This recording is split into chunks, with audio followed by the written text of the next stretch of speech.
আসসালামু আলাইকুম। কেমন আছেন সবাই? আশা করি সবাই খুব ভালো আছেন। আজকে নতুন ভিডিওতে আপনাদের স্বাগতম। আজ আমি আপনাদের বলবো যে হাঙ্গরিতে যারা যেতে চাচ্ছেন নতুন অবস্থায় তাদের জন্য কি, কি কাজ রয়েছে এবং আপনাদের হাঙ্গরিতে গেলে স্যালারি কত টাকা পাবেন, সুযোগ সুবিধা সম্পর্কে আজকে জানাবো। তো আপনারা অনেকেই হাঙ্গরির জন্য ফাইল সাবমিশন করতেছেন, আবার অনেকেই কিন্তু হাঙ্গরি সম্পর্কে এখনও কোনো নতুন আপডেট পান নাই। তাদেরকে আমি বলতেছি হাঙ্গরিকে তো এখন ভিসা হচ্ছে এবং হাঙ্গরিতে কিন্তু মানুষ যেতে পারতেছে। তো আপনি যদি নতুন হয়ে থাকেন, হাঙ্গরি সম্পর্কে না জেনে থাকেন, তাহলে ভালো কোনো এজেন্সির মাধ্যমে যোগাযোগ করতে পারেন এবং আমি ডিটেলসে বলে দিচ্ছি আপনারা কী কী কাজ করতে পারবেন আর কী কী কাজ করলে স্যালারিটা কেমন পাবেন আর যেতে বর্তমানে কত টাকা লাগছে। অনেক মানুষ কিন্তু হাঙ্গরিতে যাওয়ার জন্য অনেক আগে থেকেই ওয়েট করতেছিল। তাদের জন্য এখন একটা সুখবর যে হাঙ্গরিতে যদি এখন যায় তাহলে কিন্তু দেখা যায় অনেক এজেন্সি কিছুটা দাম কমিয়েছে, তাদের যেই বাজেটটা ছিল সেখান থেকে কিছুটা কমাইছে। দেখা যায় কিছুদিন আগেও কিন্তু সেটা তাদের যে বাজেট সেটা অনেক বেশি ছিল।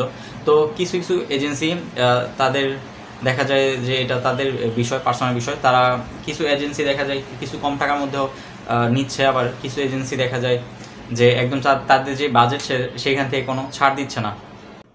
হাঙ্গরিতে যাওয়ার জন্য এখনই সময়। তো আপনি যদি হাঙ্গরিতে যেতে চান তাহলে ভালো কোনো এজেন্সির মাধ্যমে আপনারা যোগাযোগ করতে পারেন এবং এজেন্সির মাধ্যমে যেসব সুযোগ সুবিধা পাবেন সেটা হচ্ছে যে আপনার থাকা খাওয়া কিন্তু আপনার কোম্পানি দিবে। যে এজেন্সি আপনাকে নিবে সেই এজেন্সি কিন্তু ভালো কোনো কোম্পানি যদি তারা বের করতে পারে, ভালো কোনো কোম্পানির কাজ দিতে পারে, তাহলে কিন্তু এজেন্সিরা ভালো কোনো কোম্পানি যদি আপনাকে দিতে পারে তাহলে কিন্তু সেখানে থাকা খাওয়া আপনার ফ্রি হবে। তো এখন বলি যে হাঙ্গরির পার্শ্ববর্তী কোন কোন দেশ রয়েছে।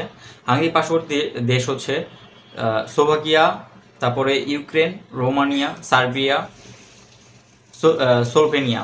তো এগুলি হচ্ছে হাঙ্গরির আশেপাশে দেশ। হাঙ্গরির রাজধানী হচ্ছে বুদাপেস্ট। সরকারি ভাষা হাঙ্গীয় ভাষা। হাঙ্গরির মুদ্রা হচ্ছে ইউরো।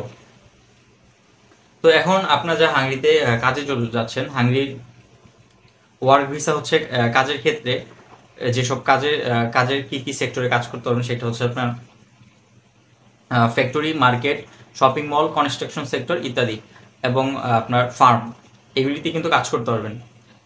বর্তমান সময়ে কিন্তু আপনার তিনটা সেক্টরে আপনার লোক নিচ্ছে। একটা হচ্ছে যে আপনার জেনারেল ওয়ার্কার ও হেল্পার, এই দুইটা সেক্টরে কিন্তু কাজ নিচ্ছে। আরেকটা হচ্ছে আপনার ফ্যাক্টরি, যে আপনার শপিং মল এবং আপনার রেস্টুরেন্ট এইখানের জন্য আপনার হোটেল বয়। তো হাঙ্গরির ভিসার ডকুমেন্ট কি কি লাগবে বর্তমান সময়ে যাওয়ার জন্য? হাঙ্গরির ডকুমেন্ট লাগবে, পাসপোর্ট লাগবে, আপনার যেই পাসপোর্টের মেয়াদ সর্বনিম্ন 1 বছর থাকতে হবে, ছবি, জাতীয় পরিচয়পত্র, পুলিশ ক্লিয়ারেন্স সার্টিফিকেট। আপনার যদি শিক্ষাগত কোনো যোগ্যতা থাকে তাহলে সেইখানে আপনার এসএসসি নিম্ন থাকতে হবে, আর শিক্ষাগত যোগ্যতার যেসব সার্টিফিকেট আছে বাকিগুলি এখানে সাথে অ্যাড করতে হবে। অভিজ্ঞতা সনদপত্র, যদি আপনি যে কাজটা জানেন, আপনি যদি অভিজ্ঞতা অর্জন করে থাকেন কোনো কাজের উপর, যেমন আপনি হোটেলে কাজ করছেন, আপনি হচ্ছে কোনো ফ্যাক্টরিতে কাজ করছেন, মার্কেটে কাজ করছেন, শপিং মলে কাজ করছেন, তাহলে কিন্তু সেখানে একটা সনদপত্র আপনি দিতে পারেন আপনার এই যে ভিসা প্রসেসিংয়ের যে ডকুমেন্টের সাথে, তাহলে কিন্তু আপনার ভিসা পাওয়ার সম্ভাবনা একটু বেশি থাকবে। এছাড়াও ওয়ার্ক পারমিট আপনি কত দিনে পাবেন? ওয়ার্ক পারমিট কিন্তু পাবেন 5 থেকে 6 মাসের মধ্যে, প্রসেসিং সময় লাগবে টোটাল। আর 2 বছরের ভিসা পাবেন নবায়নযোগ্য, সেটা আপনি নবায়ন করতে পারবেন। আমি যেটা বললাম যে থাকা খাওয়ার সুযোগ সুবিধা কিন্তু কোম্পানি দিবে। কোনো কোম্পানি দেখা যায় খাবারের ব্যবস্থাটা তারা নিবে না, কিন্তু খাওয়ার জন্য তারা টাকা পয়সা দিয়ে দিবে। সপ্তাহে 2 দিন ছুটি পাবেন এবং 5 দিন কাজ করতে হবে। 3 মাসের মধ্যে টিআরসি পাবেন এবং পিআরের সুযোগ সুবিধা রয়েছে সেখানে। এছাড়াও হাঙ্গরির যেই আপনার ভিসার যে বিবরণ সেটা হচ্ছে আপনার ভিসার প্যাকেজ যেই বিবরণ সেটা হচ্ছে এক এক কোম্পানিতে আপনি যেই কোম্পানিতে যাবেন এক এক কোম্পানি অনুযায়ী কিন্তু আপনার এই যে আপনার যে দালালরা বা এজেন্সিরা তারা কিন্তু এক এক রকম আপনাদের থেকে তাদের যে ডিমান্ডের টাকা খরচ সেটা কিন্তু নিয়ে থাকে।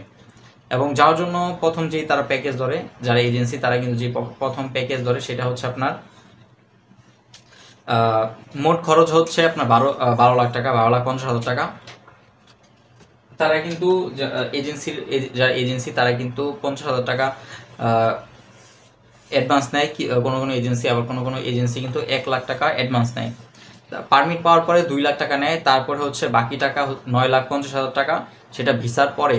অনেক অনেক এজেন্সি বর্তমান সময়ে কিন্তু তারা দেখা যায় যে শুধু 11 লাখ টাকার মধ্যে কিন্তু ভিসা প্রসেসিং করতেছে, কিন্তু তারা অগ্রিম দেখা যায় যে 1.5 লাখ টাকা বা 2 লাখ টাকা তারা অগ্রিম নিচ্ছে। এছাড়াও কিন্তু আরও ভিসা যেটা 2 নাম্বার আপনার ভিসার যেটা প্যাকেজ সেটা হচ্ছে আপনার একসাথে 12 লাখ টাকা দিয়ে তারপরে তাদের থেকে ভিসার নেওয়া পর্যন্ত 6 মাসের মধ্যে তারা নিবে। দেখা যায় যে 12 লাখ টাকা দিলে তারা সেখানে আপনার দেখা যায় আপনার ভিসা যদি হয়ে যায় তাহলে তারা আপনার কমপ্লিট হয়ে গেলে যখন আপনি ভিসা পাবেন তারপরে তারা 2 লাখ টাকা ফেরত দিয়ে দিবে। তার মানে 10 লাখ টাকা তারা নিবে এবং 2 লাখ টাকা মানে জামানত থাকবে, ব্যাপারটা এরকম। তো এছাড়াও আরও কিছু সুযোগ সুবিধা এজেন্সিরা দিচ্ছে। তো আপনি যদি হাঙ্গেরিতে যেতে চান তাহলে অনেক কাজের সুযোগ সুবিধা রয়েছে হাঙ্গেরিতে। এছাড়াও ফার্ম, পোলট্রি এগুলিতেও কিন্তু কাজের সুযোগ সুবিধা রয়েছে। এই সবচেয়ে বেশি কাজের সুযোগ সুবিধা রয়েছে আপনার কনস্ট্রাকশন সেক্টরে, তারপর ফ্যাক্টরি, মার্কেট, শপিং মল এগুলিতে কিন্তু বেশি কাজের সুযোগ সুবিধা রয়েছে এবং হোটেল, রেস্টুরেন্টে। যদি আপনি হাঙ্গেরি যেতে চান তাহলে ভালো কোনো এজেন্সির মাধ্যমে অবশ্যই কন্ট্যাক্ট করে নেবেন, যেন তারা আপনার সাথে যাওয়ার পরে কোনো ঝামেলা না করেন, এবং 300 টাকা স্ট্যাম্পে আপনারা অবশ্যই চুক্তি করে নেবেন। হাঙ্গেরি যাওয়ার জন্য আপনাদের শুভকামনা রইল। দেখা হচ্ছে পরবর্তী ভিডিওতে। সে পর্যন্ত ভালো থাকবেন, সুস্থ থাকবেন। আল্লাহ হাফেজ। আসসালামু আলাইকুম।